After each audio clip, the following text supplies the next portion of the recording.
In this video, we'll be focusing on Aristotle's proofs of ethos, pathos, and logos, and we'll be specifically focusing on ethos and pathos in this video as our two main concepts. First, let's take a look at ethos. Ethos refers to the honesty and character of an author and how the audience perceives them. The three main pillars inherent in this are ethics, credibility, and goodwill.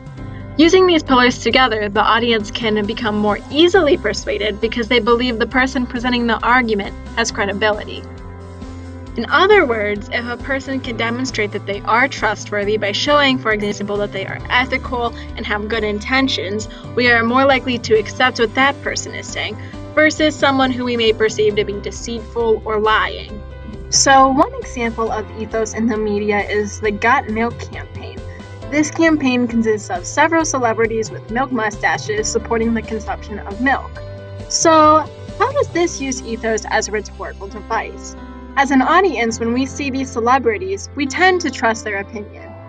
Therefore, the subliminal message in this campaign is that because Steven Tyler drinks milk, I should too. Or because Taylor Swift drinks milk, she seems like a good, ethical person, I should trust her opinion and I should drink the milk too. Because all of these celebrities drink milk, it must be true that it's good for you, and I believe them, and they are credible. The next rhetorical device we'll focus on is pathos. Pathos plays into the emotion of the audience. You can see how this may be seen as unethical, as it may be manipulative to use one's emotions to another's advantage. This feeds off of evoking feeling from the audience and is often very passionate.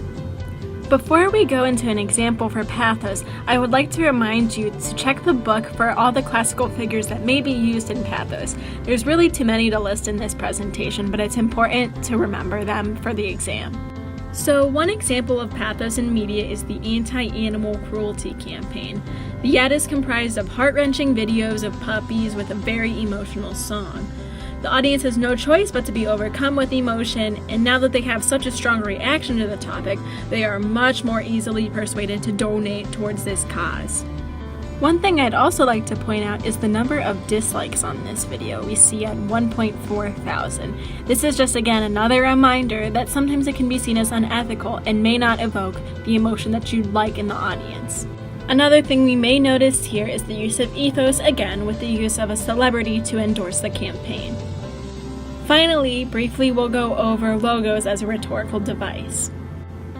So logos relies on using logic and reason to develop the argument and is very organized. This consists of having analysis in the argument and evidence to support its claim so that people have no reason to not believe what they're saying because it is so logical. So one thing that Aristotle points out is the necessity to use all three of these proofs together. So with all of these proofs in mind, how can we apply ethos, pathos, and logos to this Lululemon campaign? First, for ethos, since Nick Foles is an athlete, we can trust that he is a credible source for endorsing athletic wear, and we trust his opinion. Next, for pathos, we see the words elite and mindfulness. This causes an emotional trigger of a desire for these traits in ourselves. So we are persuaded that if we purchase from Lululemon, we too will be elite and mindful. And finally, for logos, we make a logical connection that if athletes wear Lululemon, it's logical to think that their products are suitable for all athletes. So hopefully this video provided a helpful overview of how you can use Aristotle's proofs and how they work together to build a convincing and persuasive argument.